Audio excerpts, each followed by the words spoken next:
What's going on, everybody? Welcome back to the podcast. This is episode 281. Today our guest is Corban Cox. He's the frontman of Highway 82, a local band out here in Lubbock, Texas. He's a cool dude. We had a good time talking music and talking about his band. You guys check it out. See whenever they're playing live. You might notice during the podcast that we did talk about the live show that happened. I kind of dropped the ball on putting this episode out before the live show, but nonetheless, it was a great episode. If you guys still want some Snake Pit Live t-shirts, I have some available. They are $20. Check them out. Buy them. Support us. You can hit the Patreon, patreon.com/snakepitstudios for $1. It's another way to support us. As well as subscribing to the YouTube channel. That's a free way to support us. That's the best way to support us. Also, like and, hit the rate and review on Spotify and Apple Podcast. Other than that, guys, I hope you enjoy the episode, and we'll see you guys next time.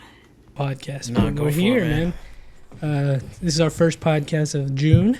It's a white boy summer, so that's what I'm saying. You know what I'm saying? Hell yeah, brother! I'm excited. It's been a while, but what's going on, my dude? How are you, man? Dude, I'm chilling, man. I'm pretty excited right now. I'm trying to act cool and stay collected, but this is a really cool experience. Honestly, this is actually pretty nice. You were telling us you don't drink beer, you drink whiskey, so I can't help you there, man. Yeah, no, I've got my Dutch Bros to kind of chill me out a little bit, but damn, no, it's pretty cool. This is this will go down in history as my first ever interview. Podcast, whatever you want to call it. Hell yeah. So this just feels exciting. I'm happy to be here. And your band, Highway 82? Yeah, Is that what it's called?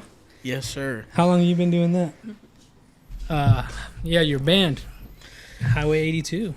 Yeah, so we actually just played our first full live band show just a couple weeks ago. My lead guitar player, he's the one that I started the band with. It was completely his idea. And actually, funny enough, talking about Matt Alonzo, we the whole way that me and my lead guitar player met is through him, and it goes way back. His mom grew up in my hometown, 2 hours east of here, and so I knew him for 3 days in 6th grade or some crap like that, and then he moved up here to Lubbock.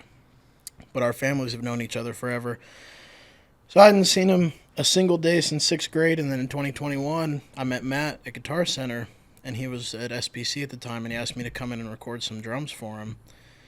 So I went to the studio, and I walked in, and I went to shake this dude's hand. I was like, "Hey, man, my name's Corban. Nice to meet you." And he was like, "Corban Cox?" And I was like, "Yeah." Mm-hmm. He was like, "Hayden Nailers." And I was like, "Holy crap, no way." And it was, this kid that I'd known 10 years ago. And then he asked his grandmother to ask my mom for my phone number so we could start a band. And then that was, I want to say September, October 2021. Or no, 2022. I don't know. Somewhere. It's a little fuzzy. But we've been playing together for a little while. I moved back home last May, and then I moved back here in January. And we started actually getting into it. And now, I'm trying to really get into it and do something with it, and move up in the world. What's your hometown? It's called Knox City. Just a little tiny 1,000 blink and you miss it town. Oh, shit. Yeah. Man, I was thinking, I wish for the life of me I was I can remember people like that.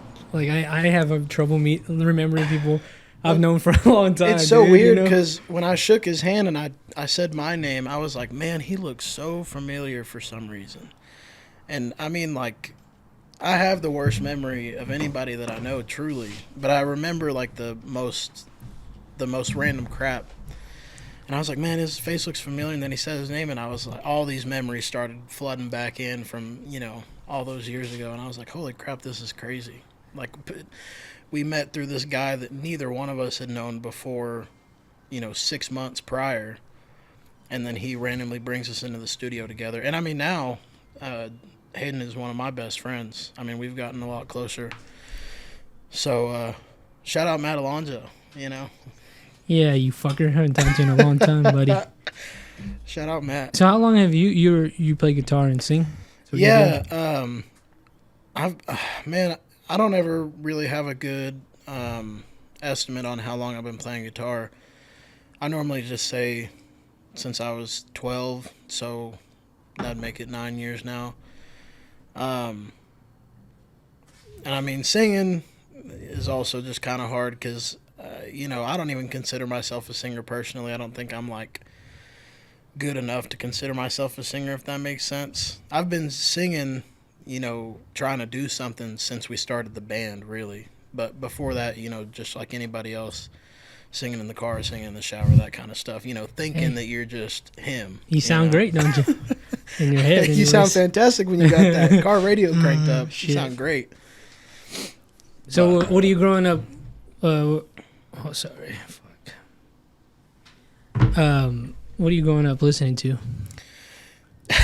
It's really funny because I hated country music. We're a Texas country band. I hated country music with all my heart up until about 2017. I absolutely despised it. I thought it was the worst genre in the entire world. That and rap. And now those are my top two genres that I listen to. So what changed it for you? I could tell you, Bradley changed it for me with country. I don't know, man. Well, actually, for country, I know. For rap, I don't know why. I just, one night in 2017, I was like, you know what? I'm going to try to listen to some rap. And I put on Mask Off by Future. And I was like, wait, this is kind of fire. Future is good. That's a good way to start with Future. Seriously. But Future country, changed everything. oh, dude, even now, even still now. With country, it was this guy that was in my oldest sister's grade in Knox City. He had been starting to play country music he'd been writing and singing for years, but he started to get shows and all that kind of stuff, little gigs around the area. And he'd asked me to come play drums for him, and I was like, man, I don't like country music, but if I'm going to be playing music, then let's do it. And so he sent me the playlist, and I literally just started listening to everything on repeat. And then from then I was hooked because I was like, wait, this music is actually amazing. And then as soon as I played it, I was like, oh, God. I'm with you. I low-key am glad I got glad I got into country when I did, thanks to Bradley, because I can remember him just putting it in. Mm-hmm. That's kind of why I'm wearing the shirt right now. Oh, yeah. But I just remember it was like Waylon Jennings for me. I was like, oh, shit. And then Charlie Crockett, changed my life. Yeah, I think the whole reason I hated it is because, like, the environment I was in with country music was either, like, just the most generic pop country, like... Which I like, Florida, by the way. I mean, it's, there are some songs that I'm going to sit and sing along to because, like, they're classics and I grew up and, whatever. Like, a lot of old Jason Aldean, I'm going to jam to, even if I don't think it's that good of music. Or, like, Luke Bryan, whatever. But stuff like Florida Georgia Line, like Cruise was that huge song when I was, like... exiting middle school, and everybody listened to it, and I was just like, this sucks. Like, this is so bad. It was either that or it was like really old, like 60-year-old guy sitting on his tractor listening to practically nothing. I don't know if you could even call it music. Big green tractor. Yeah.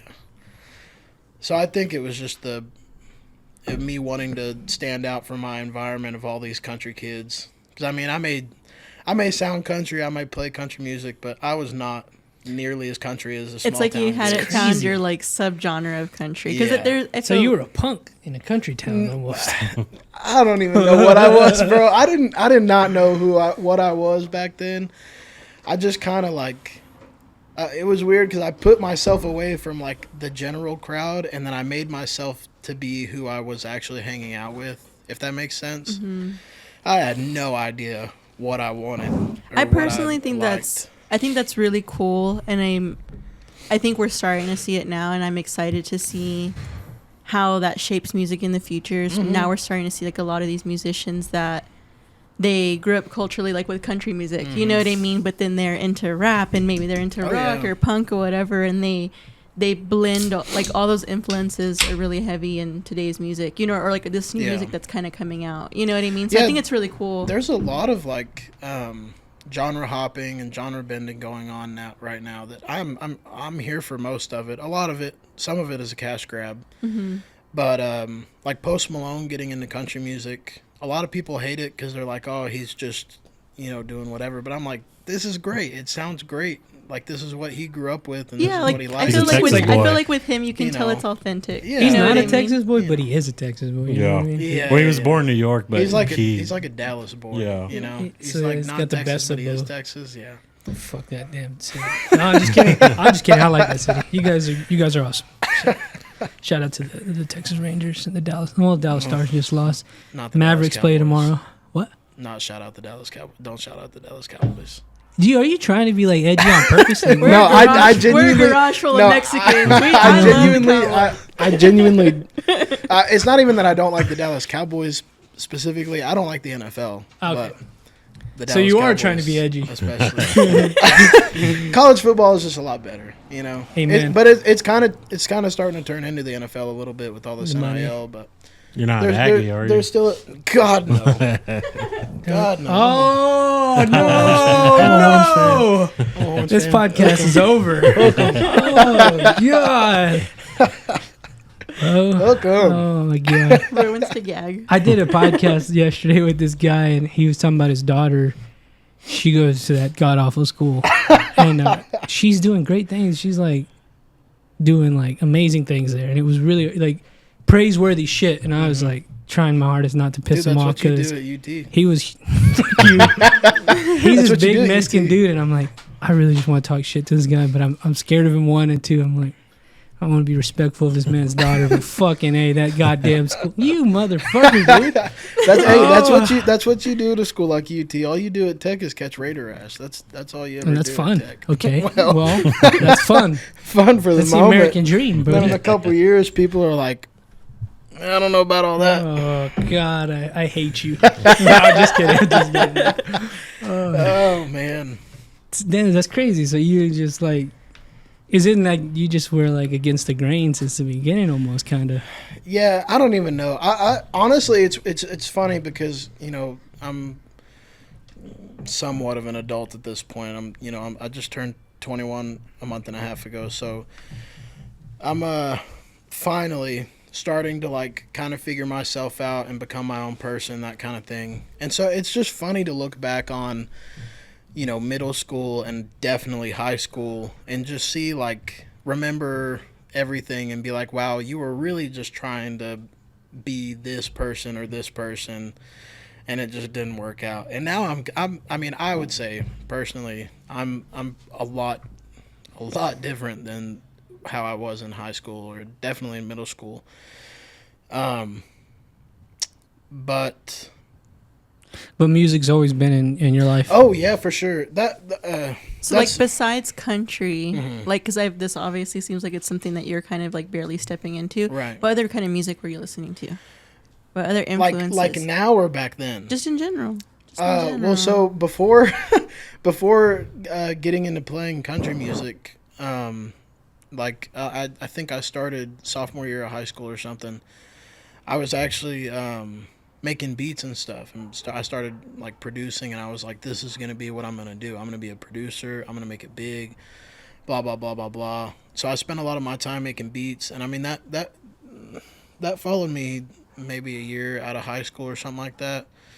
Now I kind of just lost the passion for it, and I was like, I think I was just trying to make money quick, get rich quick kind of thing. So I wasn't really passionate about making beats. I was more just like, it was kind of on the uprising of the whole TikTok, like people posting a single song and then just blowing up overnight. And I was like, man, I could do that, So, I mean, since 2017, rap and country are definitely my, like, top two genres. But, not to continue sounding edgy or against the grain, but I feel like I generally have a pretty expansive musical taste. Not so much anymore, just because I spend so much of my time listening to what music I'm going to play for shows and stuff like that. But I always try to find different genres and different artists and everything that I actually find a lot of them, like how we were talking about earlier, you're excited to see where music goes, because I find a lot of inspiration from music outside of my genre. Even just like trippy indie EDM type stuff. Weirdly enough, whether it be just a chord progression or a single chord or, some little melody or something. But most, I would say most music intrigues me just in general. Yeah. Do you like K-pop? My little brother loves K-pop. I haven't listened to a whole lot. What I've listened to, I enjoy. I just, it's just one of those things that I just haven't gotten into, I guess. I just wonder. But I know the first thing that popped in my head. I do know that I could, I know that I could get into it if I truly wanted to. But you're like a real music fan. I really try to be. Yeah. I try to be, I try to enjoy as much music as I can. Obviously, there's still a bunch of music out there that I'm like, this is. I've been listening to lately? Justin Timberlake. I can't stop listening to motherfucker. See, I just can't stop. I listen. I go back to like some of those older, bigger songs like Mirrors and Sexy Back and all that kind of stuff. I mean, that's just classics. Those are hits for a reason. Brado just saw him. How was that, by the way? It was good. We didn't get to talk to that. Yeah, it was. It's crazy how I go to concerts now and I'm like, okay, these are people my age. Like, like there's no, because it used to be Justin Timberlake, I guess, was like a teenage, had teenage fans. It's people my age acting like teenagers singing Justin Timberlake. But overall, it was a great concert. I liked it a lot. It was a great crowd too. He had a DJ that opened up for him. Everyone was, jumping up, dancing, and everything. Yeah, I feel like that would just be a fun show. It's just a girl party. That sounds like a lot of fun. I feel like it's just like a dance party. Like we Harry just Styles go was the whole almost. time. Hell, it was badass. You like Harry Styles? He's obviously big for a reason. I mean, he makes good music. Go see him live if you ever get a chance, brother. Telling you. For real, I'm not I even bet lying. it's a great show. Yeah, I bet it's a great show. I mean, I've always just thought he was just adorable. Like, he's a little pop icon. But when we saw him live and just the band that he had, his band is amazing. And then just the way this dude's breath work, because he's dancing, hauling ass back and forth, jumping, singing, belting these. It's really cool.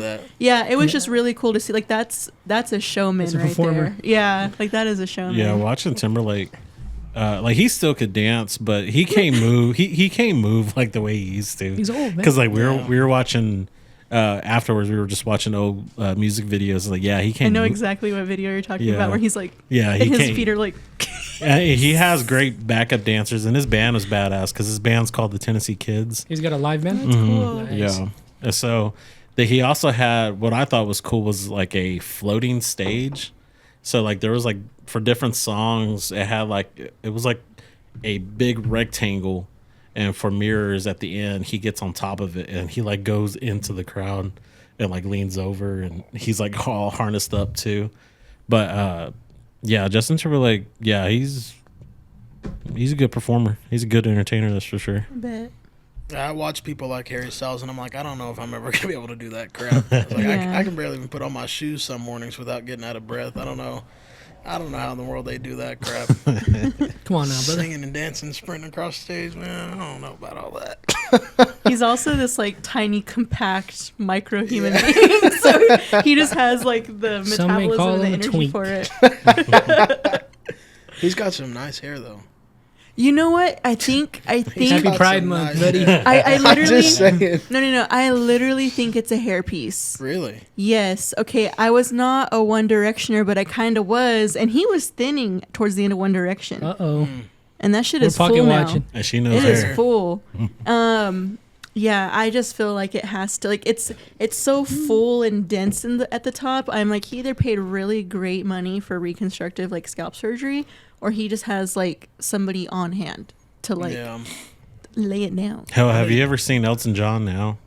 Because in the 70s he was bald, he had the U. Yeah. But now I think he got hair plugs, and you could tell for sure it's just a carpet rug on top of his head. Well, because because he has kind of a little comb over type thing. Yeah. You know? I am legit fearful of that, which is why you will not see me wearing mini hats anymore on the podcast. Oh, yeah, no, because I'm it's- scared of that shit. God Is damn. it- Is that true? Yeah, Like, do Yes. hats really? I'm living Yes. proof. I'm living proof. It of is it what being it true. does is it deprives your scalp of actually breathing and getting air. I gotta let my hair out Yeah, now. and a lot of it too is like if your hat is tight enough, it pulls back on your hair. And I like my hats tight. I don't like them loose. Yeah. So, I'm living proof of a hat being the reason for a receding hairline. That's why I'm wearing one now. You're young. Because You're I'm young. already past the point of like not wearing one to help it and save it. So I'm just like now I just tie my hair up and put it out the back. It's very rare you see me with my hair down nowadays. Yeah, because I grew up always hearing that, like, don't wear hats, you're gonna go bald. But I don't know. I don't know. my dad's bald. Is he My really? real So dad, is yeah. mine. And he looks like you, right? Yeah, he fucking motherfucker. Yeah. And sometimes it's just genetics, like it's just kind of unavoidable, but you got this beautiful, dense, thick ass head of hair. I'm doing keep it- everything I Okay, can. so worst case I'm doing scenario. everything I So can. worst case Don't even say scenario. it. But what would like me? I know if I start my two other brothers, I've lasted longer than them. I'll answer your question for I've you right lasted now. longer than them. Would you go like bald? they're completely bald. I'll pay whatever amount of money to fucking get hair plugs. Yeah. You would do I'll that? go to Turkey if I have to fucking Are do it. there are there downsides Roy's to that? gonna have a skullet. He's just gonna. Are there downsides to that though? Well, they say What? they're Turkish. The plugs. Turkish folk are the best ones with that. That's why I would say I'd go over there. So what is it? Just Well, the technology has advanced so much. Yeah. I've done my research, brother. so Believe me. so it would be as if you had like that's But- real but the hair. see, if I'm not Well, mistaken, yeah, you have because to. essentially what it is like they take a skin graft from the back of your head, like where you have like more dense hair, because you usually are losing it in the hairline and on the top. That's usually how it goes on most people. And so what they'll do is they'll take like a big ass skin graft, like the back of your head, carve that out, individually take the hair follicles out, and then what they'll do is they'll put little bitty holes in your hairline where they want your hairline to grow, and they will individually implant every single follicle of hair. And then you have like an extensive like recovery, because some of those hair grafts are going to fall out, your body might reject them, and then essentially you just have to wait for that hair to like grow, if it does grow. That's wild. Yeah, and then it's like literally up to you to like take care of it. Like that's like your second chance. Sounds And if horrible. not, yeah. I'll do it. You- I I'll do don't. I think that just turned me off the. I idea have so much completely bad right karma there. when it comes to bald people. I'll do it. you Yeah. know, What does that even and, mean? and there's Well- like so many other procedures now, but that has been like the most like tried and true, like the Turkish like hair plugs. That's literally what it is. Yeah.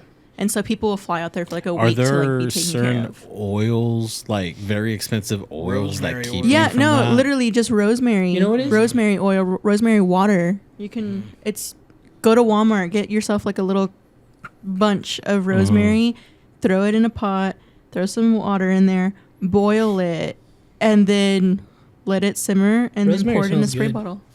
It does. This one's good. I like it. It does smell really good. You know what pisses me off for some reason And is scalp massagers. what pisses me off for some reason. People that are bald, but especially like these Mexican dudes, I guess they love the fade look.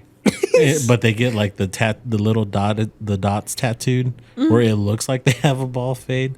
Like it looks good far away, but when you're standing close to someone, you can tell like it's just all tatted up. I have never seen I that. don't know I've what yet you're to talking see about. that. Yeah, I'm y'all never. happy So about it. yeah, pretty much it's like it looks like you have a fade, but they get So tattooed. it's like fake eyebrows. but it's like just dotted. Like Oh, really- almost like a micro. Yeah, probably. I've I seen can a- see that. I've seen a guy get his beard tattooed, and it That's looks ridiculous. horrible. Huh? I mean, it's literally just dots. It looks The hell? horrible. It looks Aren't horrible. people doing like freckles? Fake Yeah. Oh, yeah, freckles yeah, now? yeah. You Oh, yeah. dummies. Yeah. I think it I'm- looks cute. Didn't Kesha get hers removed? Was that what that was? I have no idea. I think she got hers like surgically removed. Why would she do that? She was so cute. I'm sorry. A minute ago, Roy said I have bad I was about karma to explain about it. bald people, and I just need to. So I need to know. like I had aforementioned, is that a word? So my real dad is balding, and I've made fun of him the past 10 years for it. And my stepdad is actually bald. He's been bald since I've known his ass for the last fucking 25 years. So I've just been making fun of them for so long about being bald that I think I was like masking insecurity about me going bald one day, maybe. Yeah. So, and you see, I have long hair. I love my hair. It's like one of my things. But do you, okay, the whole reason I grew my hair out, because like down my hair is like shoulder length a little bit longer. The whole reason I grew my hair out is because I knew that my hairline started receding a little bit. I'd already had long hair before, and then I cut it for my mom. I'm glad I made her happy in the moment, but it's one of the worst decisions I've ever made to this day because it was so nice and full. And then I cut it, and I noticed my hairline started receding a little bit. And so I was like, I've got to grow my hair out to hold on to it as long as I possibly can. Is that the reason you grew your hair out? No, but that's awesome. I grew up. So when I was little, I lived in Phoenix. And over there, it was okay to have long hair. Like, and all my uncles listened to metal. Like, this was when it was like, you're making a statement. Yeah. So then they told me to grow my hair out, and I did. And then I came back over here, and these prudes were like, cut your hair. So part of it was like, well, I'm not cutting my hair. I'm going to grow it out long. Nobody had long hair, so I've always had long hair. I think that's part of it. Also, I just like the look. Yeah. I've never had, like, really short hair, ever. Yeah. Yeah, over here is you better cut your hair, boy. I remember one time, dude, I remember one time in high school, I got a haircut. And then Monday, my coach was like, when are you going to cut your hair? Oh, and yeah, I was dude. like, that's the whole reason. What? I just cut it. When I first grew my hair out, I started growing it as soon as I graduated high school because they were, and it's so ridiculous now. Like, I go back for some of my little brother's events or, football games, and I see all these kids running around, and they've got hair down to their shoulders. Because of guys like me, you're welcome. They've got beards, and I'm like, dude, when I was in school, I had to shave with no shaving cream with a straight razor before going to an OAP event because my beard was this long. Like, that's ridiculous. I remember graduation. They were like, you can't go and walk the stage unless you shave. I remember that. I'm like, God damn. It's ridiculous. So man. I think it is a little bit of a statement now for me. Oh, yeah. I think having long hair is like a statement. It's your identity. And maybe it is like being Mexican with the like native. People confuse me for native, and I like it actually. Like, you know what? I'm going to grow it out as long as I can. Yeah, when I graduated and grew it out, it was definitely like I haven't been able to do this before. I hate getting a haircut. Like, I'm growing my hair out, and my whole family was like, Corbin, you looked so handsome with your... My mom would constantly send me pictures or pull up pictures and be like, look how handsome you looked with your short hair. And I'm like, I don't care. I'm going to look handsome with long hair too, mother. I also save a lot of money too. I don't ever get haircuts. Oh, God, yeah. Yeah, the last time I went and got a haircut... the last time... I guess this is not helping me at all. Because the last time I went to the salon, I got a trim and I got highlights done, and it was like $300. Well, but it was one time for the entire year.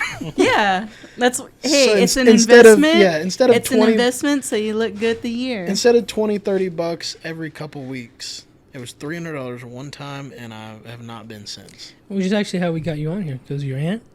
You cut his aunt's hair. Hey, you remember her name? Yeah. I like. Yeah, she. Do you always style her hair? Oh, really? Wow, I've been doing. If I need to bleep, I don't know, whatever. Anyways, I've been doing hair for maybe so.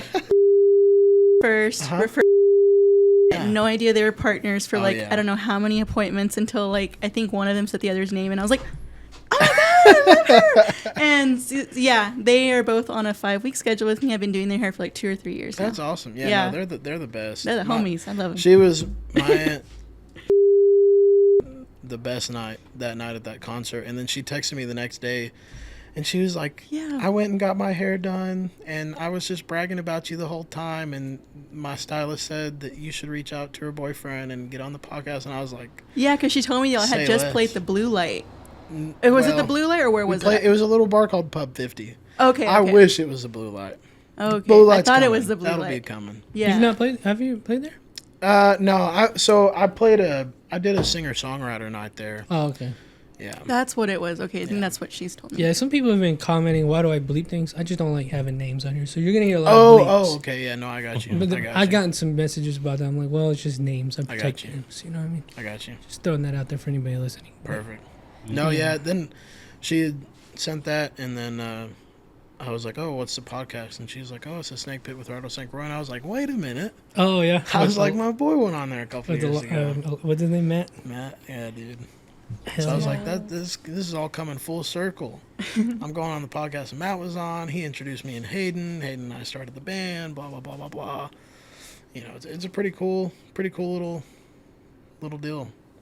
So you're trying to get to the blue light, huh? Is that what you said? Yeah, man. I mean, we've got all the connections. Just think about it. Charlie Crockett played there. Really? That was awesome. I didn't even know that. He started there. That's crazy. Yeah. So I want to say it was literally January. I don't know if you know this, but Charlie Crockett actually filmed at the blue light in January for a film that he was in. Really? Yes. And so they needed extras, and he was going to have a little solo set. So we kind of chilled out there until we were able to go in. But through there, we learned that when he was up and coming and literally like hitchhiking, whatever, to get around or whatever, he was given a chance at the blue light. Wow. Yeah. And so that's kind of like he credits the blue light for giving him a chance. Yeah. Giving him a stage to play on. Blue Light's got a lot of cool stuff going on. Mm-hmm. It's got a really rich history. I've learned throughout doing this podcast. It gets mentioned I haven't a lot. been there since then, but I like the place. It's pretty nice. I went there for that singer-songwriter night, and then a couple weeks later, they had remodeled and expanded. And it's really nice having that much more room in there. They expanded more? Mm-hmm. I think there's a back porch area now. Oh, right? that's right. Yeah. Where are those people barbecue? Yeah. Wait, what's up? Where I mean Rewind that is? area. I've been to Friends Barbecue. Like, that's the first time I ever went back there. Mm-hmm. Yeah. What's it called? Yeah, the blue light's great. Like the Turnpike Troubadours, they started there. Oh, I love them. Jason Isbell, Amanda Shires, it's just a place to start. Oh, what the fuck was I gonna? Oh, okay. I was gonna ask you this. No, that really rubbed me the wrong way, man. What if he was just trolling you? Well, he did a good job because I still think about it. Well, maybe if you see him one day, be like, "Oh, it's on site, buddy." It's on both site. of us. It's on site, dog. See, yeah, you know what I'm saying. Speaking of which, earlier, Yeah. you dumb bitch, you know who we're talking about. I don't even know if she listens. God damn it, they cut that part I'll out. find you, girl. We had I'm some gonna hater shit find today. you. We had 2 haters. See, we've had some haters. Fucking A, man. Anyways, so you're saying you just got introduced to like country and you're kind of learning that. When you write your lyrics, are you trying to sound country, or are you like, man, or, you know what I mean? I'll say this: I'm horrible at writing lyrics. Oh, okay. That's what I was gonna ask. So Like, much work. what goes into the formula of writing a country song? Is it like a rap song, but you make it sound country? Like, Yeah. you know what I mean? Dude, it's funny because I listen to a lot of rap, like I said, and so I listen to rap and I'm like, damn, that's a bar. But I'm like, I can't use stuff like that because it just doesn't fit. It just doesn't sound right. You know what I mean? Like, I can't use stuff like that in country music. But I will say the one single that we have out, it's called Sandy Lane. Y'all go stream it anywhere you can get your music. Sandy Lane by Highway 82. The one single we have out, it's named after an old dirt road in my hometown where everybody goes out. All the high school kids go out and drink and do whatever. I think I take credit for writing like maybe 50% of that song, if not 40. Like I would say most of that song was written by Hayden, my lead player, because he is a lot better with lyrics than I am, and I just I don't know. But I will say there are a lot of lyrics in that song that have either no meaning or no connection to my personal life at all. Like, I just wrote them or said them because they sounded country or they fit, the idea at the time. Like, there's in like the second verse or whatever, it says something about a girl from East Texas wanting to get with me. I don't know any women from East Texas, especially no women from East Texas that want to get with me. Like, that woman does not exist. I've never talked to that woman. You can manifest her, indeed. Yeah, you know what I mean? Like, she might be real. She might be, once I go out and play in Dallas or something, maybe I'll meet that girl from East Texas. But once you play at the Blue Light, you might be one of them fucking gutter rats over there. Them nasty Nacogdoches girls. One of them Mexicans over there. Oh, man.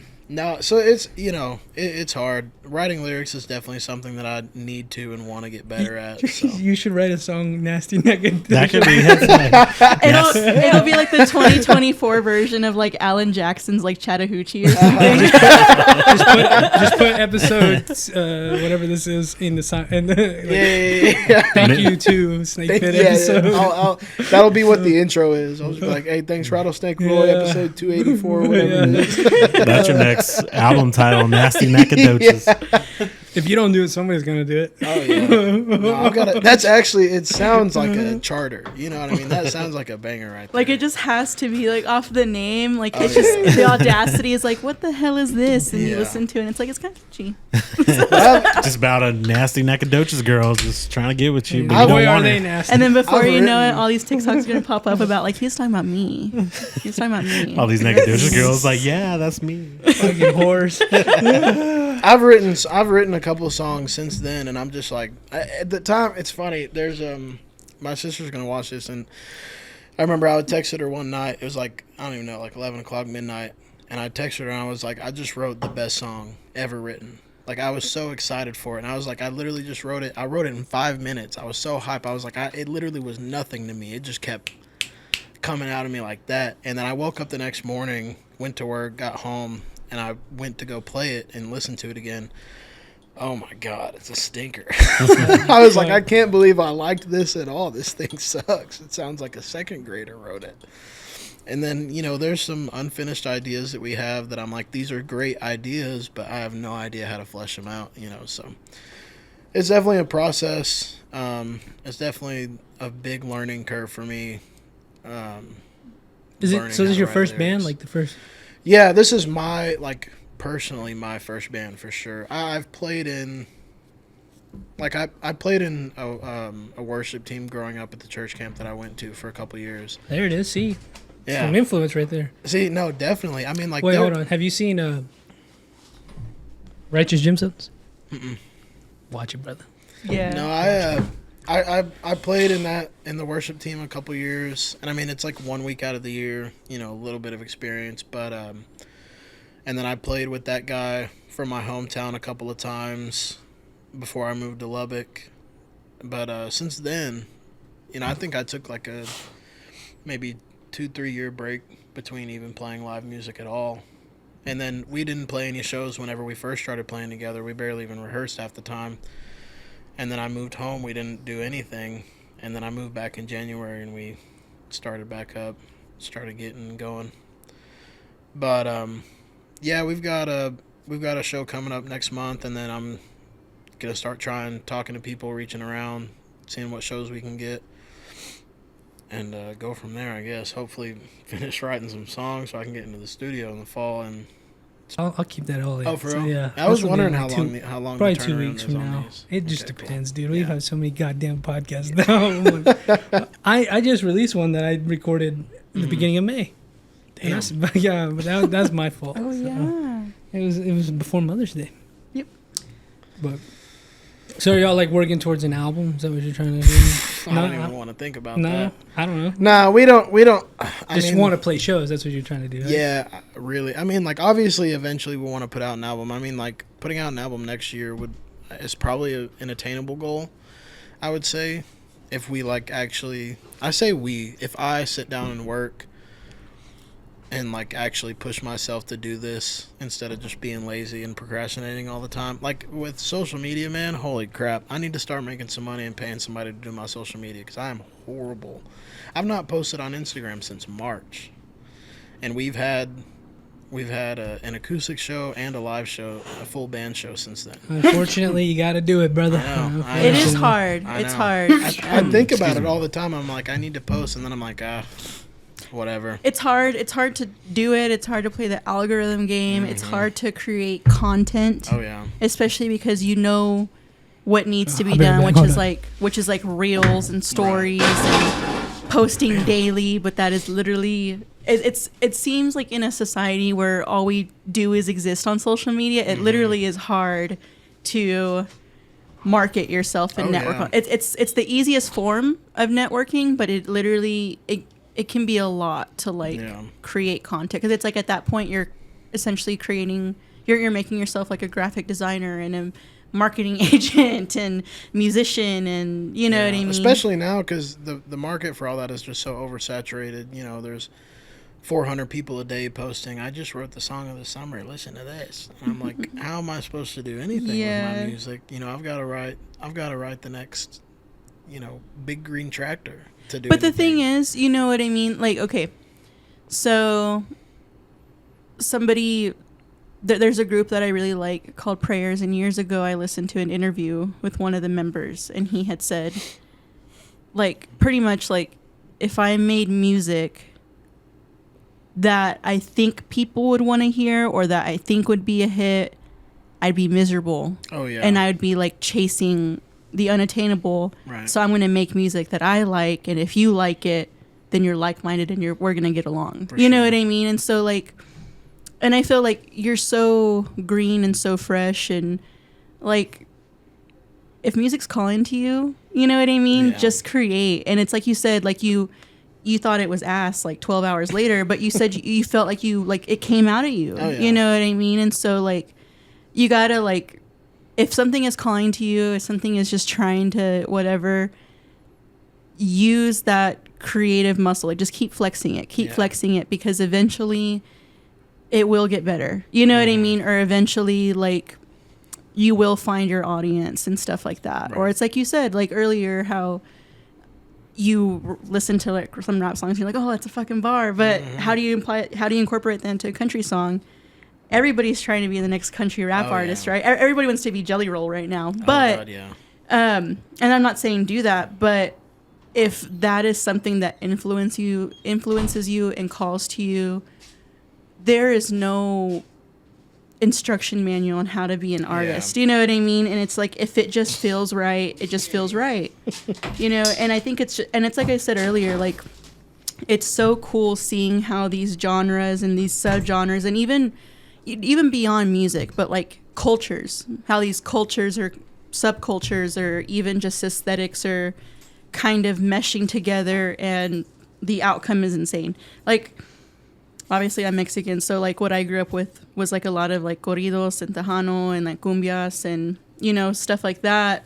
I literally today discovered a band of these Mexican people, of like these Mexican kids, that they were making like Mac DeMarco style indie, but in like a corrido style. You know what I mean? And it's just really cool, because it's just like, you only know your influences around you, but you also know what you really, really like, you know, but when you're the one writing it, it's just going to come out a certain way. Yeah. And you just kind of have to go with it that way. You know what I mean? But all that, as a non-musician, you know what I mean? A girl who cannot sing, a girl who just is really good at making playlists. If it's calling to you, just fucking do it. Yeah. Who cares if anybody likes it or if it's a hit? Yeah, that's one of the biggest struggles I feel like right now. Not even just for me, but for a lot of musicians that are, you know, passionate and trying to make their way. Is there's such a mindset around really any art, not even just music. There's just this mindset of, if you're not making money doing it, it's not good. Like, you need to be making money by doing this, or else you're not doing anything good. You're not, you know, being better for society. You know what I mean? Yeah. And I feel like that traps a lot of people into chasing these ridiculous ideas and making these ridiculous songs that they think are going to chart, and then of course they chart, because it's just unfortunately how the world works. But then that just pushes them to make even worse music. And then, you know, there are some artists that I've seen before that have done stuff like that, and then eventually they make something that is something that they actually are proud of or enjoy. I mean, Post Malone is like, I feel, at least to me, he's sort of a version of that. And I feel like his music has kind of come full circle into back to who he is. Because like early Post Malone is really reminiscent of like what he's trying to do now. Like really like working towards more acoustic and like more country stuff. And it's like, I feel like for a minute it did kind of get like a little muddy, you know what I mean, with like the poppy rap. But it was still a hit. The White Iverson. He blew up. That's a good song. That's what I'm talking about. Like he blew up with White came Iverson and Congratulations, and so then everybody was like, "Well, this is what we expect out of you now," and he was like, "Well, I guess I gotta give you what you expect now." But now he's established this name for himself, and he's established this loyal following, and now he's like, this is something I'm more passionate about and I enjoy, and people are just eating it up. Yeah, I think he's the coolest. I know people can call him an industry plan or can call him cheesy, but I think he's so cool to me. That. Yeah, like I just like I've always like said, like if Post Malone was a Lubbock guy, I just know he would be kicking at Scoons. You know what I mean? Like I just know he would be like that kind of guy. So it's Sinners and Saints now. That's what the new place is. Whatever. People don't want to accept Scoons as Scoons, and people will be back as Scoons. Yeah, they will. Yeah, it all changed for him ever since he did that Nirvana tribute. That's really when he started to genre jump. I mean, hell, he just did a full-on country set at Stagecoach recently. Oh, yeah. Well, he was doing country covers, like Darius Rucker covers, like in like 2016, 2017. Oh, yeah. Yeah, I remember seeing him like play like the acoustic, but it was just always like what I saw. It was always like butt rock stuff. What did it for me was a couple years ago when he did that live stream for Matthew McConaughey, and he covered "I'm Gonna Miss Her" by Brad Paisley and "You Can Have the Crown" by Sturgill Simpson. That's a good song.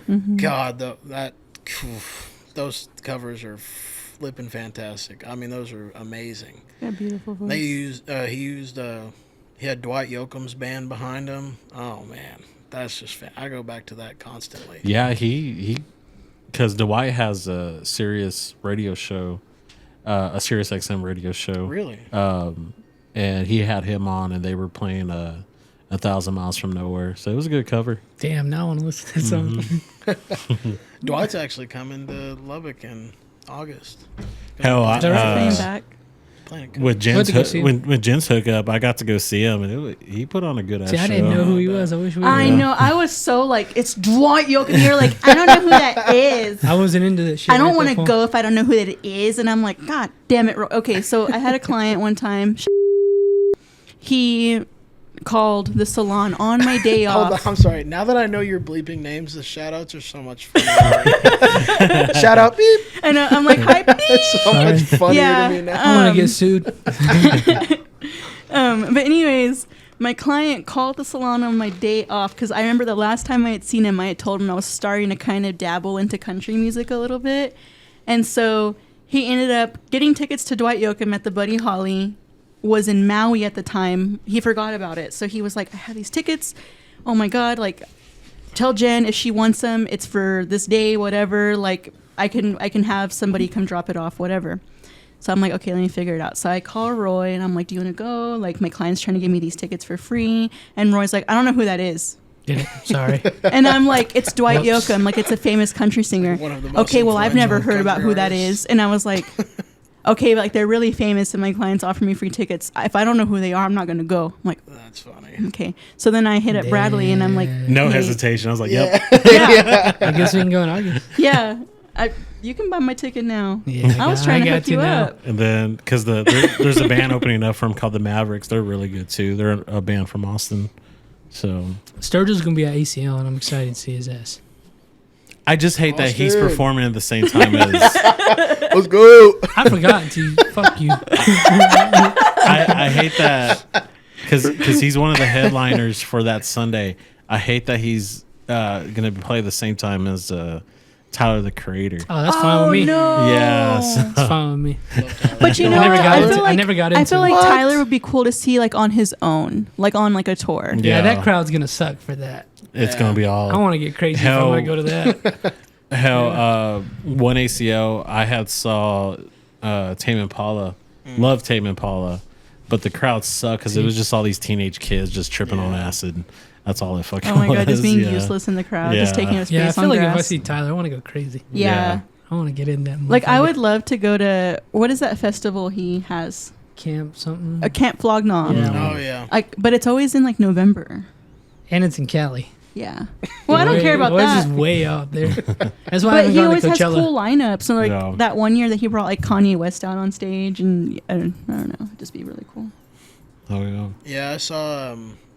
Speaking of little bands from Austin, I went down and watched the Texas versus Texas Tech game a couple years ago, and the pregame they don't have Austin city limits, but they have Longhorn city limits, and it's just this concert that they have before the game, and there's this little band. At the time, they were just a little local band that were like playing around Austin and stuff like that. Maybe the occasional show outside of the city, and they're called Briscoe. And they have become. I mean, since then, it was a couple years ago. They've been one of my favorite bands, and now they're touring all over the country. And I'm like, dude, this is just nuts. You know how quickly stuff can happen. What are they called? They're called Briscoe. Everybody go listen to Briscoe. Go stream Briscoe now. It sucks, though, because whenever I found them, they had all these old projects that were like, 2-3 years old, like, they're some of their first songs, and I loved so many of them. And then, like, maybe a year after I started listening to them, they signed to a record label there in Austin, and they took all their old music down. And then released a 5-song EP, and I was like, dude, this I sucks. hate when bands do that. Like, this is the worst. I've This is so there have been many a horrible. metal band that I've like stumbled on. I'm like, oh my god, this is awesome, and then they finally make it, and it's like they get all their cool stuff is taken off, and it's like re-released, and I'm like, no, it's not the same. Yeah, dude. Or like they'll like release an EP with like 2 songs that you. They need to get off the label and record a Taylor's version. You know what I mean? Yeah. They ain't gonna allow that no more. Record labels don't learn their lesson. Oh, I know. Look, hey, let me say this. Like, some people may describe me as petty. And one of the reasons I hope I'm one of the biggest podcasters in the world is so I can specifically ban fucking Longhorn shit in this goddamn studio. How about that? You know what? I'm gonna say that right now. No burnt orange in this fucking. Don't I look can't at my do that shoes. right now, Don't look at my shoes. I would look like a retard being Oh my like, god. I'd look like a fucking Head to idiot toe. if I was like, yeah, come to this garage, sweat it out with us, do this podcast that nobody's really ever heard of.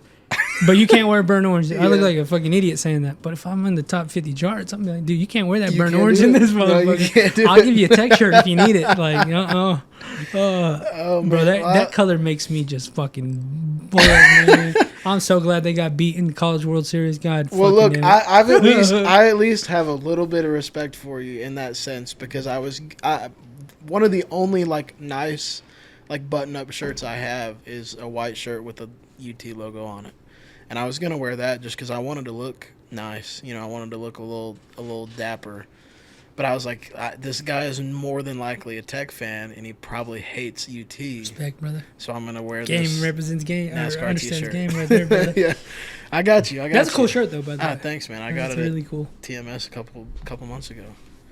I NASCAR. love this great state. I love everything about it. Texas is great, But not that goddamn school. including That UT. fucking, oh. I'm gonna stop doing that. It's like No, a no, little no, teapot. I'm gonna stop doing that. Steve. me and Jen have this like ongoing joke where it's like one day I'm gonna die, and the way I'm gonna die is I'm gonna be so fucking pissed off I'm just gonna explode, and there's just gonna be smoke, and my clothes is gonna be like I know. it's gonna be from that fucking school. I've always had this running joke that like Roy's gonna get so like flustered one day that he's just gonna like poof, and like all you're gonna see is his little boots and like smoke coming out of his boots. It's gonna be from Just that that. fucking school. I tell It you. smells like It's carnitas. gonna be from UT winning their 10th national championship. I'll in leap over this football. table right now. And from Tech losing the Big 12 championship for the 14th year in a row. Not even getting close. How do you think they're gonna? How do you think they're gonna do this year? Like You ain't honestly, gotta say all that shit. honestly, how do you think they're gonna do this year? I still think it's another rebuilding year. I've not kept up.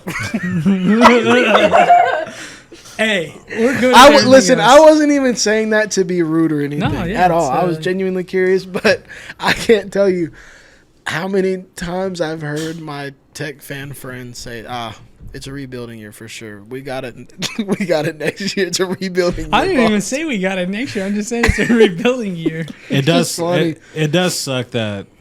I hope eventually. It's the people next door. Fucking ghost. I do hope eventually they start meeting back up again, but it does. me it too, it yeah. sucks that they're not going to come up here, and then that takes away an Austin trip. I do hate to lose that rivalry for sure. You know, man, we've only been talking for like less than an hour, and I like you. Oh, thanks. So come hang out with us when they play Colorado. How about that? You come hang out with me and Bradley. We'll go tailgating. Hell yeah. You're gonna drink beer with us. We'll get fucked up. We'll see what happens. Let's see, like, if we can turn you. No, no homo. Wait, no homo on that one. But we'll see if we can turn you. We'll get drunk because tailgating. Here's the problem I have with fucking Longhorn fans. Here's the problem I have. I was there when in the belly of the beast when they were playing Tech, and those fans sucked. Those fans sucked. You go over here to Lubbock. The Lubbock fans. We were fucking awesome. I don't know. The year that we went. Oh, well, no. Sorry. I'm saying we because me and my buddy went down to Austin. Oh, okay. Yeah, I didn't even. Yeah. The year we went down to Austin to go watch the game is the year that we won 70-35. And well, you ain't got to say the score. Well, because I'm trying to like make sure we know the specific year. No. And also, just for, story's sake, and just because I'm pissed off about it again, just rethinking about it. My buddy, I'm not even going to say his name because it's going to be bleeped out, but you know who you are, you idiot. He had been a Longhorns fan for 20 years straight, his entire life, 20 years. And he graduated from SPC the spring prior. And I told him that summer, I was like, hey, let's go down to Austin in September or November, whenever it was, for the Tech game. I was like, it's going to be super fun. I was like, you're practically the only friend I have that is also a Horns fan. Let's go. I go and pick him up in Levelland to drive to Austin. And he walks out to my truck with a Tech hat on. And I was like, hey, what the hell are you doing? Where's your UT stuff at? And he was like, well, I'm starting at Tech. I'm gonna be going to Tech next year. I've got to be a Tech fan. I was like, you're telling me you're dropping 20 years of loyalty and fanship because you're going to Tech? And he was like, you wouldn't? I was like, hell no, I wouldn't. I'd be the biggest UT fan ever if I went to Tech. That's insane. So I had to go to this UT game. I had to go to this Horns game with a Tech fan. Good. I got all the dirty looks. Good. But I cannot tell you how good it felt to watch that score just run up and run up and run up. And just watch the disappointment on his face. I'd have been fighting everybody. And dude, it was so funny because there was, like, in front of us and to the right, there was, like, 3 or 4 Tech fans sitting there and just obviously surrounded by an ocean of burnt orange. Like, halfway through the third quarter, they start leaving. And all the UT fans, I don't even think anybody said anything to them. They didn't, like, point at them. They didn't yell at them. They didn't do anything. And these Tech fans were just, they were livid. They were screaming at everybody else. They were turning around. Fans right there, baby. Flipping everybody off. And finally, this UT guy, he was screaming back at them, and they started coming back up, looking like they were going to fight. And I was like, let's go. This is sick, dude. This is so much more than I paid for. I was like, this is a boring football game. Now we're just destroying them. This is fantastic. Yeah, UT fans really don't. They're not really the ones that, like, it's not like a Tech game where. That's all I'm saying, bro. Look, I'll give it to you. Like, Tech fans are really. I'll scream at a child.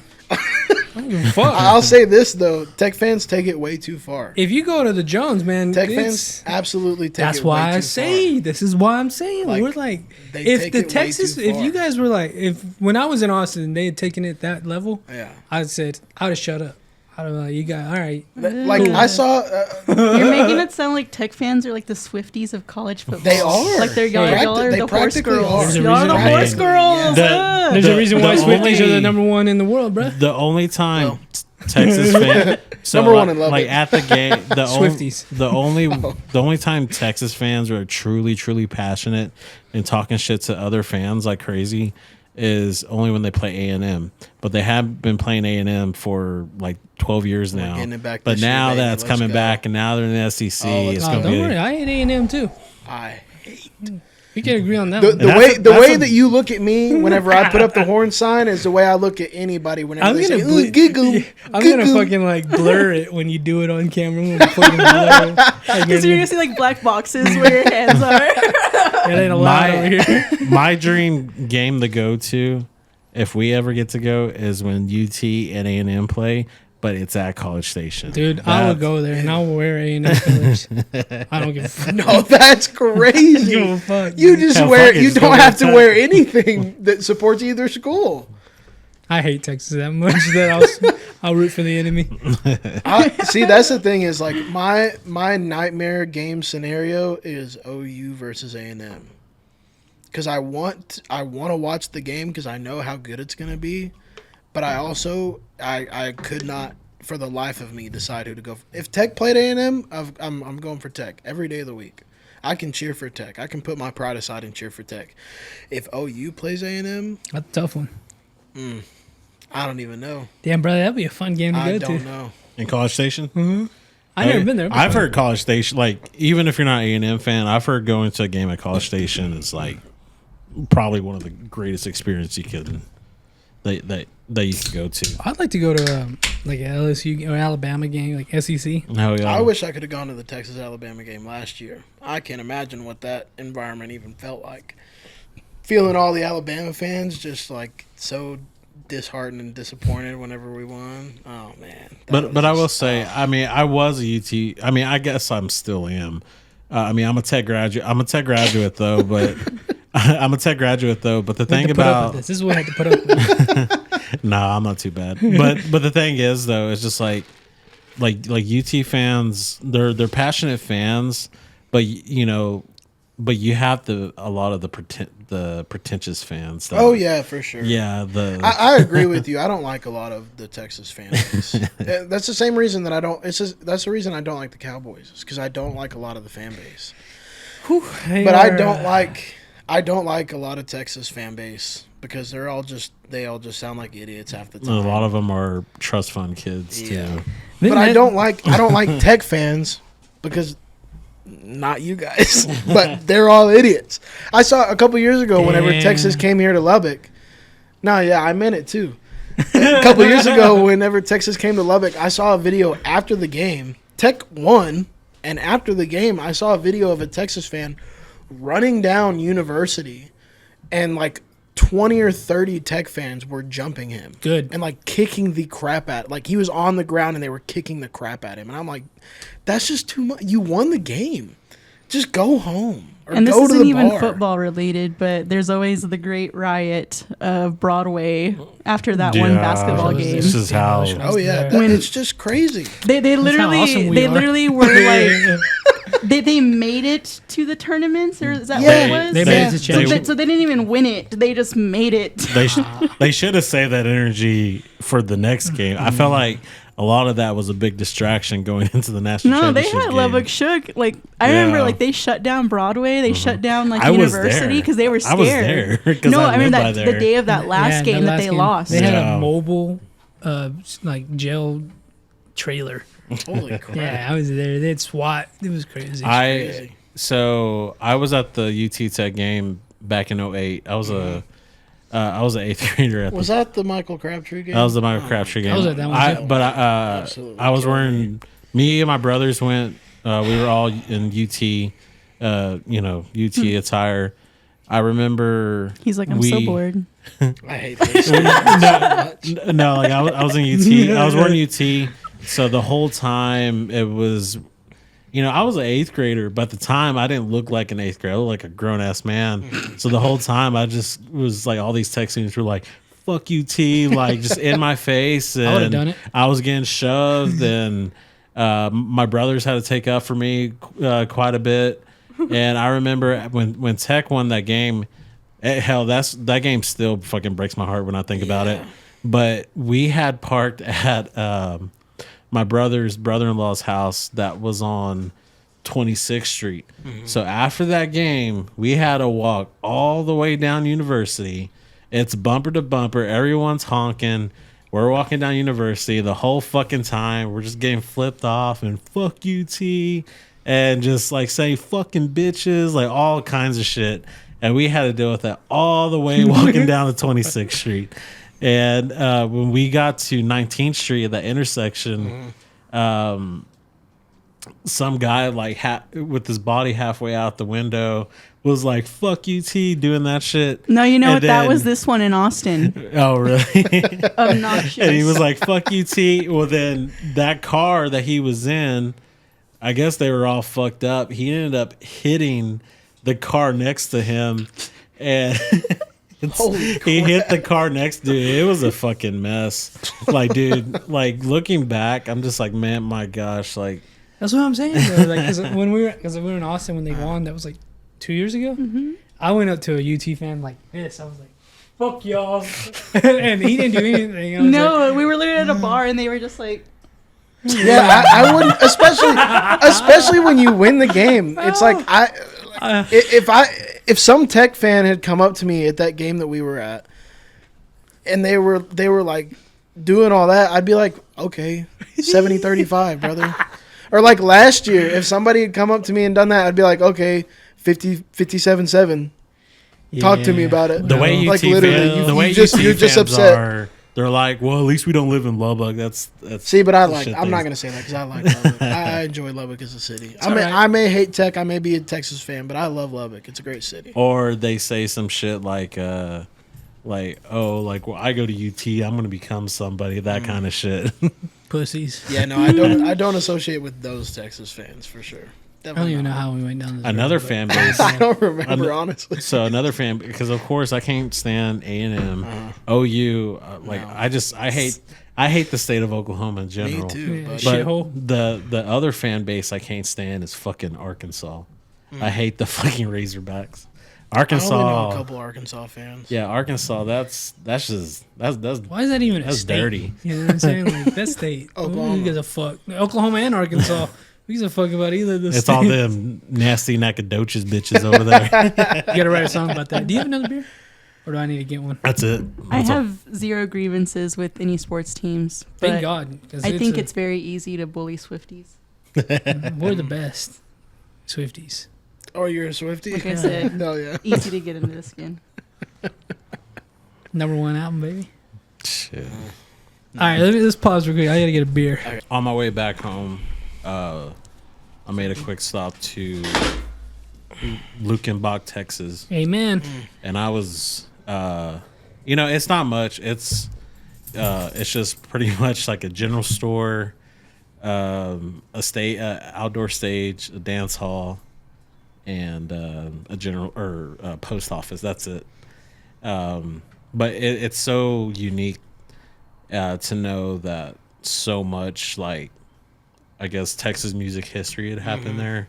So technically what it was, some guy had bought an entire town, which was Lukenbach, off of a newspaper ad back in the late 60s, I think it was. And it kind of just became this, like, Texas hippie cowboy, like, center for, like Waylon, Willie, Jerry Jeff Walker. All these people just went just to go just hang out and write songs, and some albums were recorded out there.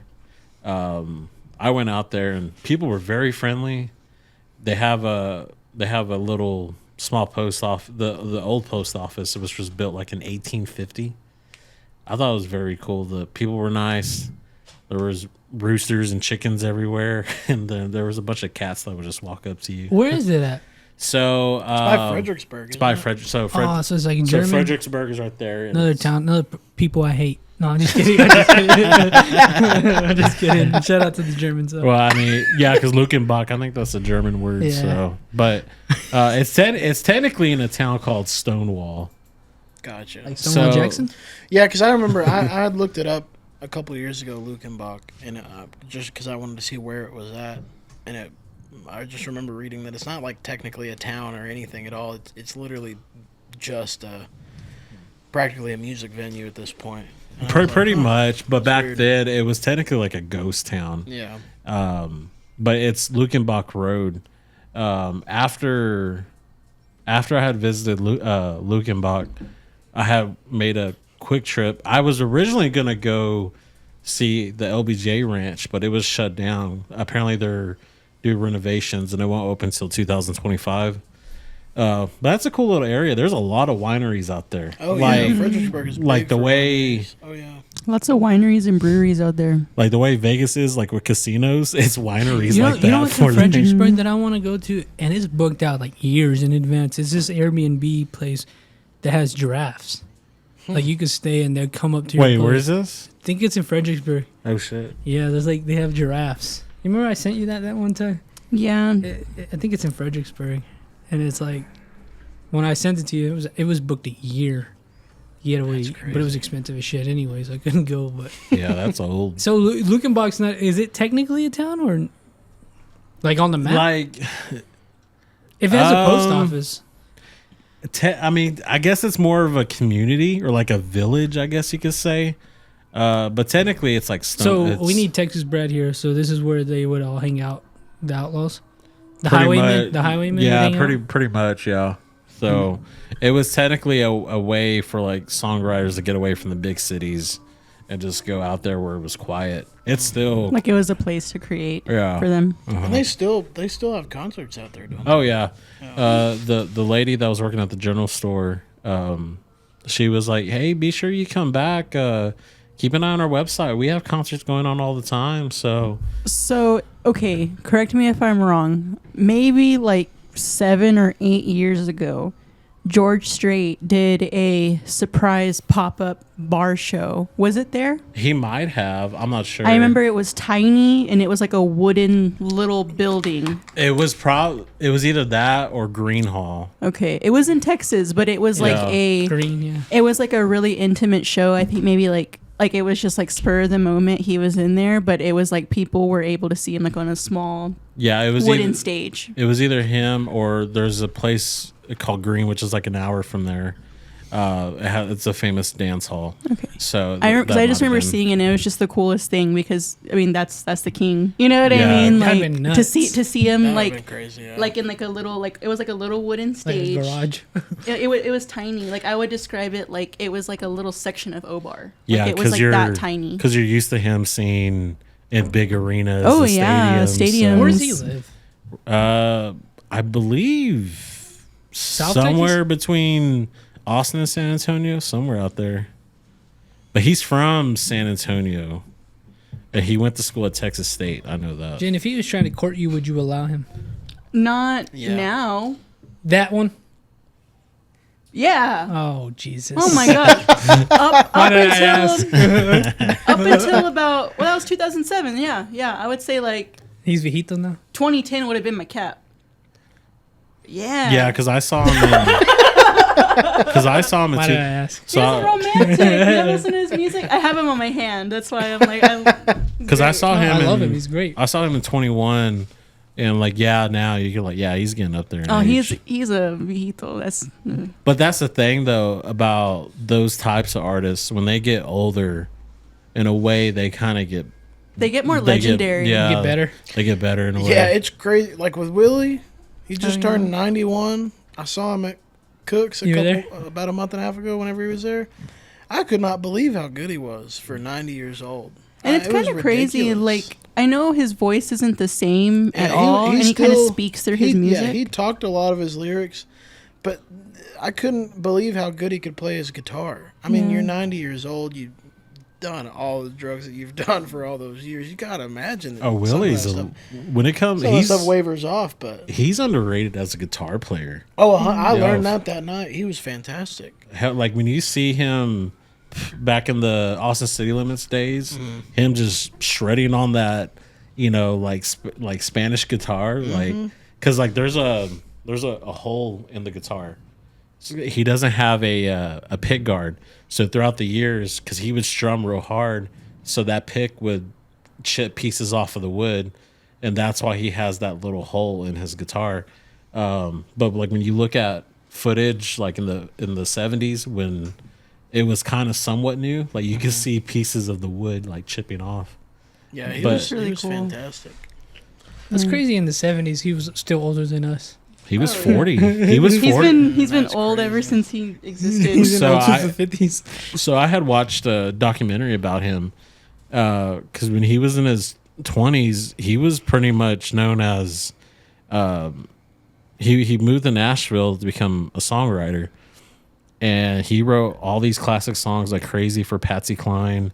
In the songwriting world, everyone had wanted to be Willie Nelson, but Nashville didn't really accept him who he was, and they had wanted him to be like this pop artist, like pop country. Because I mean, the same thing we say about country being pop, it was the same way back in the 50s and 60s. Because when you look at Willie perform in the early 60s, he has a suit on, he has slicked hair.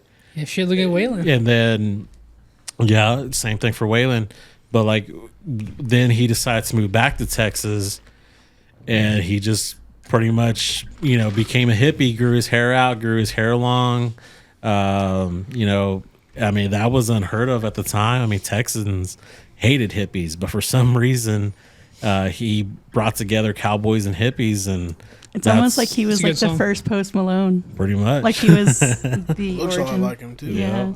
I don't know. I just think it's so cool, and I really regret that concert slipped my mind. Yeah. I didn't know it was happening until like you were like, oh, I'm going to, you know what I mean? Yeah. And I was like, fuck, because I mean like. When you all saw him, that was probably the last time he's gonna come to Lubbock. Let's be Probably. real. You know, like Probably. he's not gonna be on this earth much longer. And it's like I know his. I've heard like from some clients like it wasn't necessarily the greatest show, but it was just the fact that you were seeing him in the flesh. Yeah. Like it was something to see. And I think it's cool. Like as he's aged, like he's not as much of a singer, but he's kind of more of a storyteller now. And I think that's the coolest pipeline to go through as like a musician. You know what I mean? Mm-hmm. And I heard that one song he's got with Orville Peck, and I just think it's like I heard it, and he's essentially speaking through the song, and it's just really cool. And last year he was inducted into the Rock and Roll Hall of Fame. Thank God. But what I liked about in his introduction, he had said that like thank y'all for voting for me. Being inducted is an honor, but the only thing I need to tell y'all is y'all need to induct Waylon Jennings because he performed with artists like Buddy Holly. Like he said that at the first ceremony. rock stars. Yeah. So No, he was awesome. And then one of the acts that opened for him, Ty Myers. That guy's incredible. I don't know if y'all listen to any of his music, but you need to. And he is only 17 years old. He's only 17. I didn't realize he was that young. Ty Myers. Yeah, when he came out with Tie That Binds, which is like his biggest song, he was only 16. Oh shit! I literally could not believe my eyes whenever I read that. But he was fantastic, and he played. I think he played a couple Willie songs, and then he played "You Can Have the Crown" by Sturgill Simpson, which was so amazing. That's one of my favorite songs that we play. You play it? Nice. It's hey, can you play it at the live show? Yeah. All right, cool.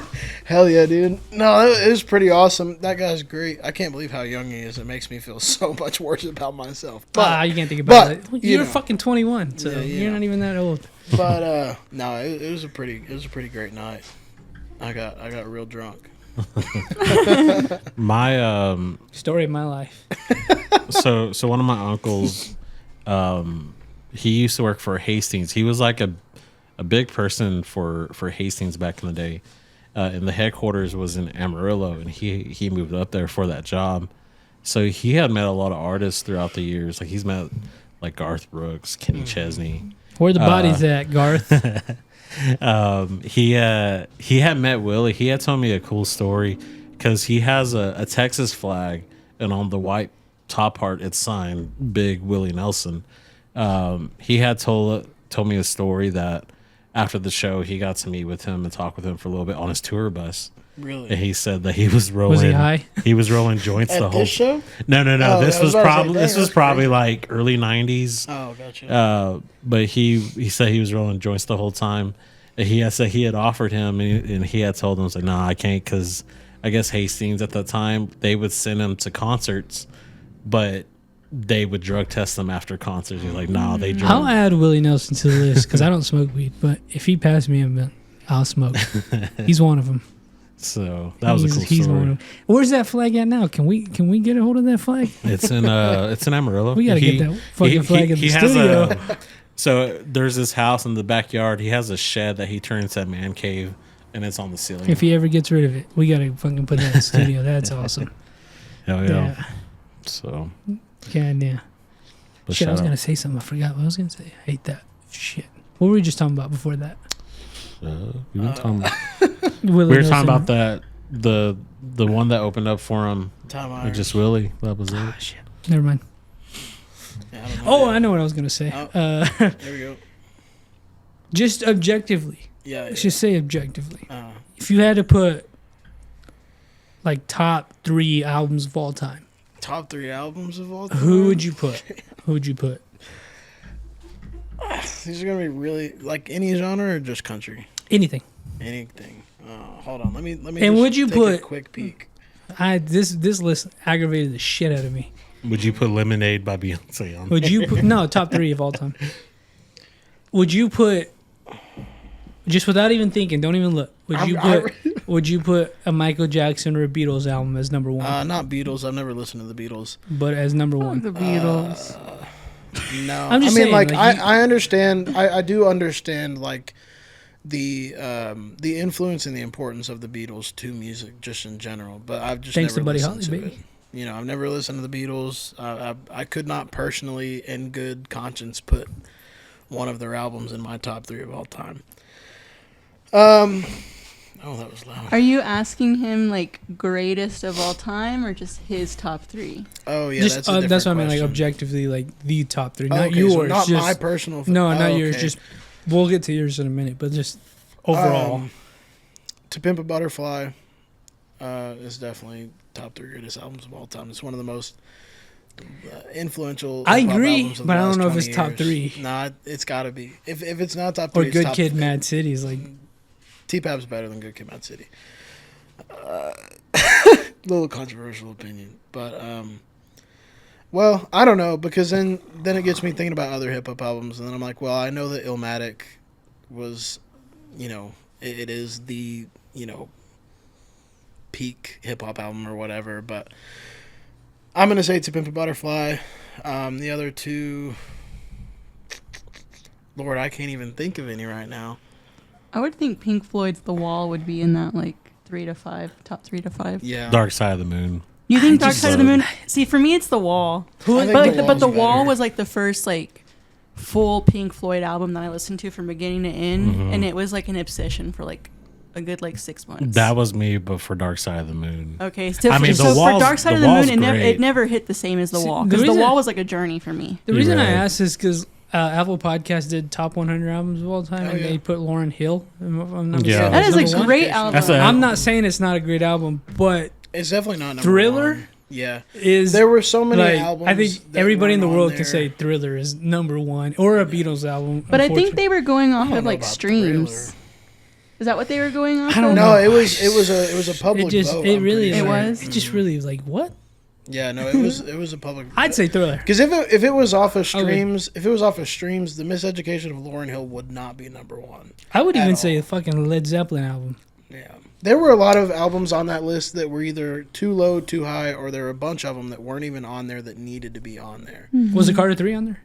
I forgot. No, we went no, through this. no, Lil Wayne was on The there. Carter 3's top No 100, Lil Wayne of was course. on there. For That's Led it was Zeppelin, I would insane. say Led Zeppelin 2. Led Zeppelin 2. You could Yeah. argue that. Yeah. Lil Wayne not being on there was absolutely I mean, the Carter 3 is ridiculous. my favorite album of all time, rap Yeah. album of all time.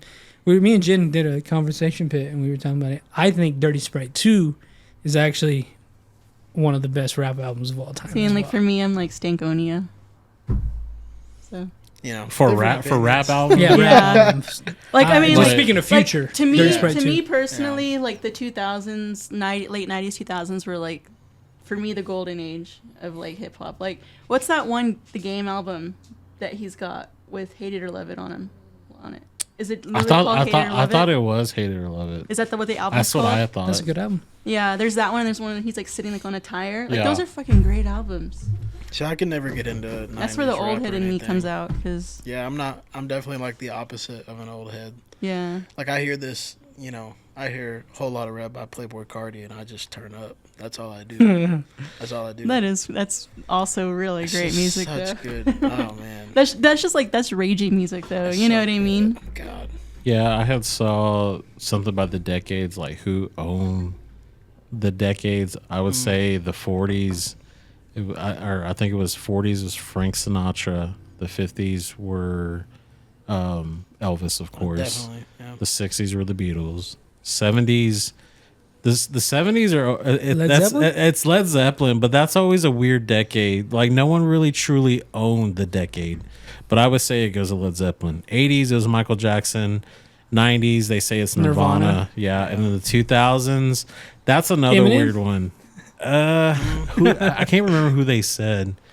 It might have been Eminem or Jay-Z, but yeah. Jay-Z Fucking makes love more Eminem. sense. I think Jay-Z makes He more sold the sense, most though. fucking And then copies ever. The Eminem. 2010s was Kendrick. Beyonce, I think. Oh my God! Yeah. It has to be Kendrick Lamar, Who's dude. 2020s? Lord.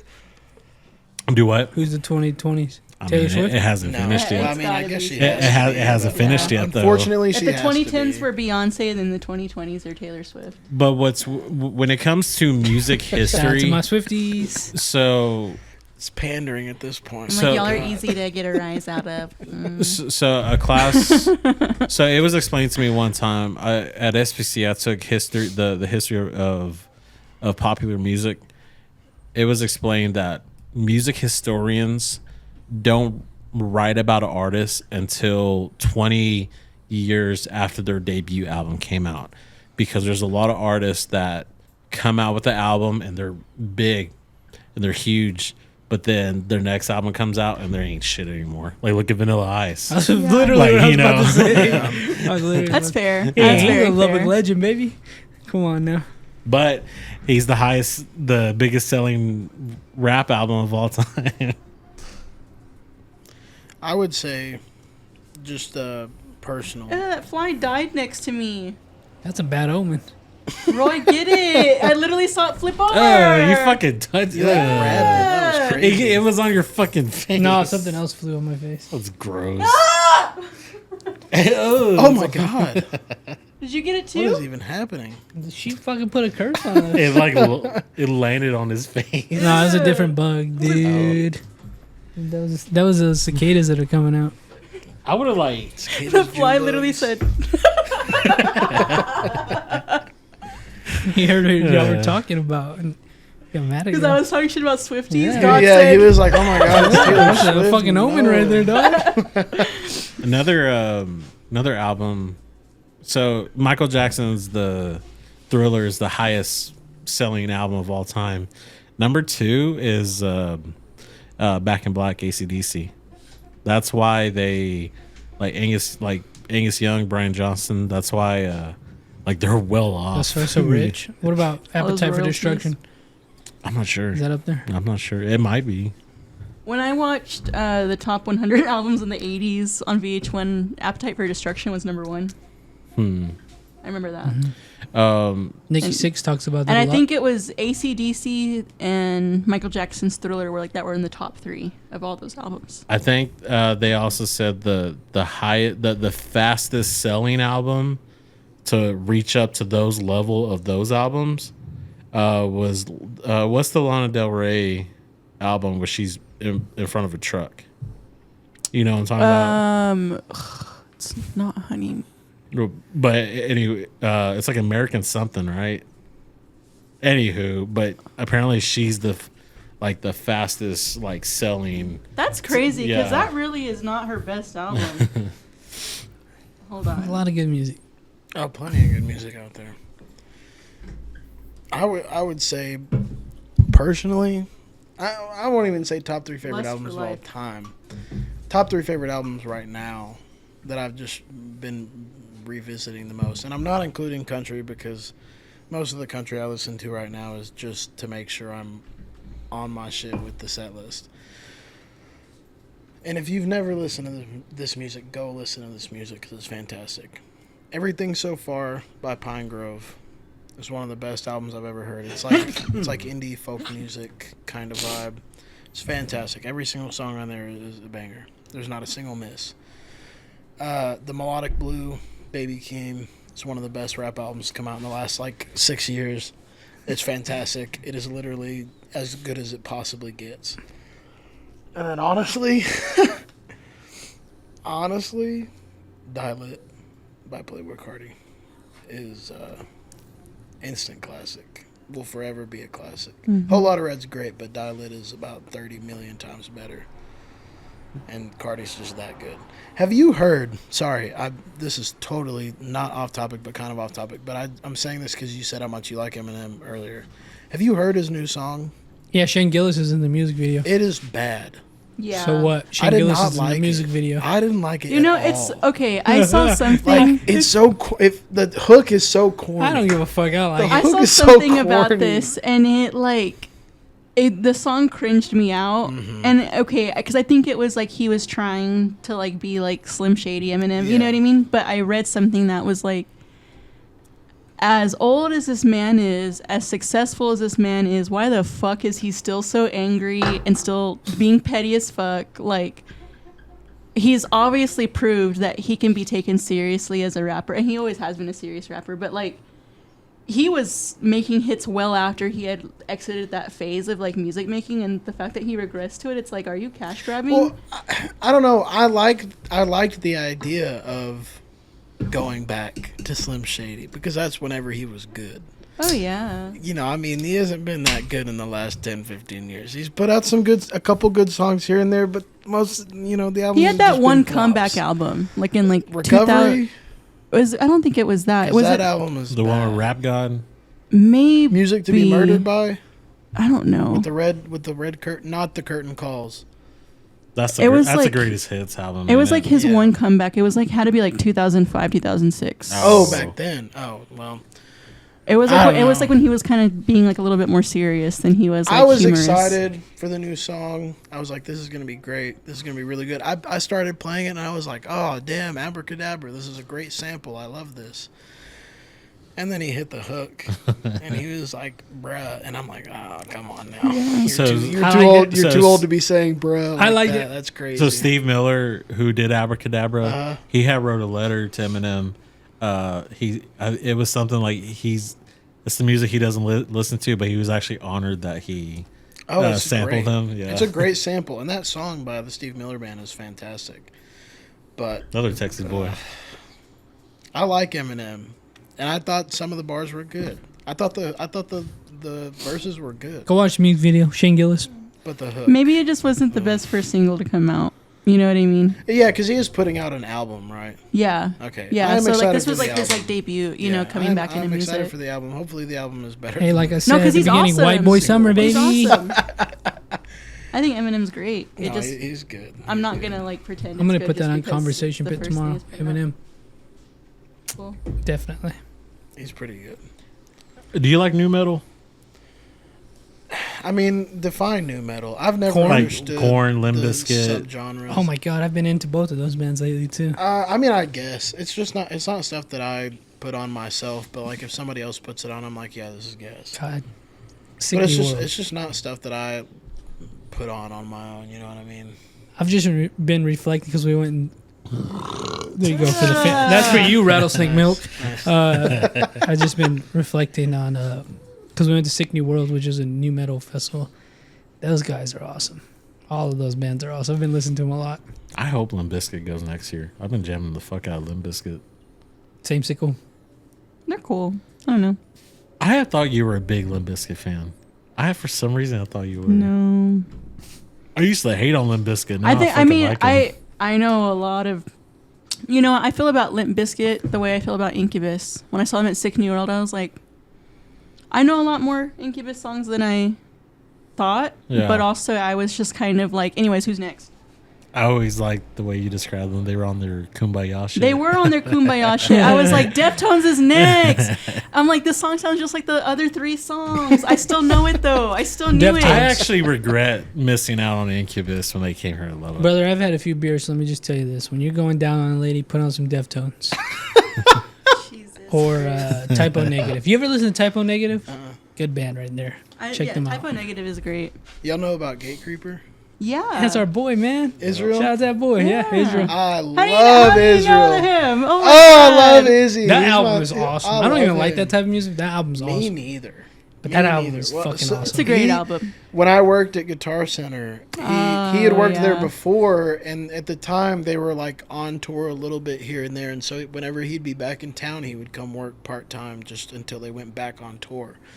Yeah, he's and awesome. I remember he told me, and I was like, dude, this is sick. And then he's also in, what's the other band? Judiciary. Yeah, dude, I have to say this because I didn't get to say it on this podcast. Like, so I have these group of friends that I send the worst fucking things like on Instagram, memes and shit. He's entered the fold. So the guy who's on Gatekeeper, guitar player, one of the best albums of the year so far, he's in my fold of people who I send shit. Now you're gonna be too, but I send him the most vile, racist shit I can think of, and we've been sending each other shit. But is he like when he gets off a tour, he's gonna come on here? Dude, I think he is. I love he said guy. he was, so we'll see. I ran into him. I went to the what is that little Christmas lights thing that they do in McKenzie Park here? You know Santaland. Santaland. I went to Santaland this last December, and I randomly ran into him, and I was like, my boy. Dude, he's awesome. He'd like just gotten off tour or something. I was like, oh, and he's like, it's so funny. Like, I remember I would tell him all the time at Guitar Center, I'm like, you are literally the nicest human being I've ever met. I don't understand it. He's so nice. He's always so happy. He's always so, like, he looks out for everybody. And then he's just this insane, shredding, headbanging, crazy, isn't it? Killer. It's so nice. And I remember, like, whenever I had first worked with him, and I was like, oh, like, cool, you're in a band, like, you know, whatever. And then a couple months later, I saw him posting that he was, like, touring in Germany, playing, you know, opening for Metallica. And I'm like, what the crap? He's been all over. Yeah, yeah, they're doing it. Literally, you're insane. Judiciary, his other band that's from Lubbock, they also tour a lot in Europe, which is insane. Crazy. Yeah, I think they're going on a European tour again. And he's so humble about it. And I'm like, that's what I'm saying. Bro, he was planning a Europe tour when I worked with him at Guitar Center, and he had not mentioned a single word of it. I asked him about his band, and he had not once mentioned, like, oh, yeah, we're going on tour in Europe. And I'm like, I learned it on Instagram, and I'm like, bro, what in the world? Dude, he's awesome. I thought you were like a little metal band that played at houses in Lubbock or something. Luckily, Lords of Film popped his cherry, but he's going to come on the Snake Pit soon.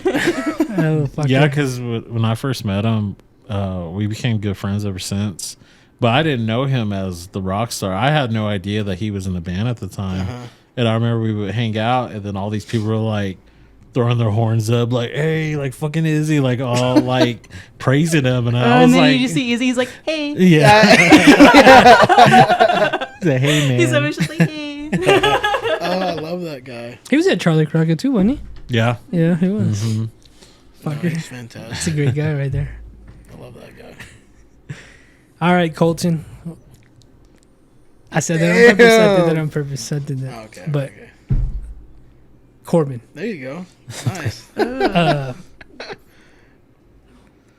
appreciate you coming on here. I appreciate you letting me come on. Even man. though This is you're awesome. a fucking Longhorn fan. But no, this is good, dude. I appreciate it. Hopefully we'll see you at the live show. But when's your other, you said you're doing something next month? Yeah, we've got a show in my hometown in Knox City. So if anybody from Lubbock wants to drive 2 hours to a nobody town for a 4th of July event, it's on July 3rd. That Wednesday, we play from 4 to 6. There's going to be a bunch of food trucks, a bunch of food vendors. There's going to be a big fireworks show at the end, and yeah, it'll be a good time. Hell yeah. So I'm looking forward to it. Anything else you want to say to the people out there? I don't post, but go follow us at HWY82 official on Instagram.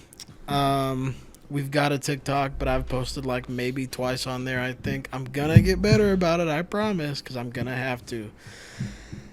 Shout out. You're gonna bleep out names. Shout out my family. We don't have to bleep these out if you don't want Nah, to. I don't care. Shout out my family. Shout out my lead player. You know who you are. Love you. I wish he would have come on, but you know. And next time. Yeah, next time. Hell yeah. Nah, that's all I got, man. All right, man. Bradley? Remember the Alamo. Nice. For real. Jen? My DMs are open if y'all ever want to talk shit to me, and you should open up your DMs if you want to talk shit about us. I'll find you. I'll find you. Yeah, for sure. If you're going to say we do things, you better bring receipts. That's all I have to say about that. Yeah. I don't need to personally message anybody for proof. If you're about it, you should post it. And if you don't have anything to post, then you should watch the fuck out. Coming with For real, smoke. June 22nd, live show. Hopefully we have you guys out there. Oh yeah. But other than that, we have Rafa, Morgan Hyman, D, Tanner Nelson, and Ismael, the Italian. They're going to be doing some comedy sets. We're going to have some fun with those folks. PP, Big Pink PP show. If you know, she fucking hasn't blown us out of the water. She'll be there. Dirty South will be doing something. Dave Clayton will be doing something. We'll be doing something. And I have a super, super big surprise for you guys at the end of the show. So I hope you guys are there for that one. That's so fun. I'm glad you got it locked in. And I hope you're there too. Hell yeah. And come check us out, Cast Studio C. I do not know the address, but it is on the flyer. So come check it out. That's $5. It's from about 8 p.m. till 12 a.m. We're going to have a lot of fun. We'll have smelling salts, a lot of beer, a lot of liquor. I know Rafa's going to bring the liquor out this year again. Check us out, man. Patreon.com/SnakeBaitStudios. We'll see you guys next time.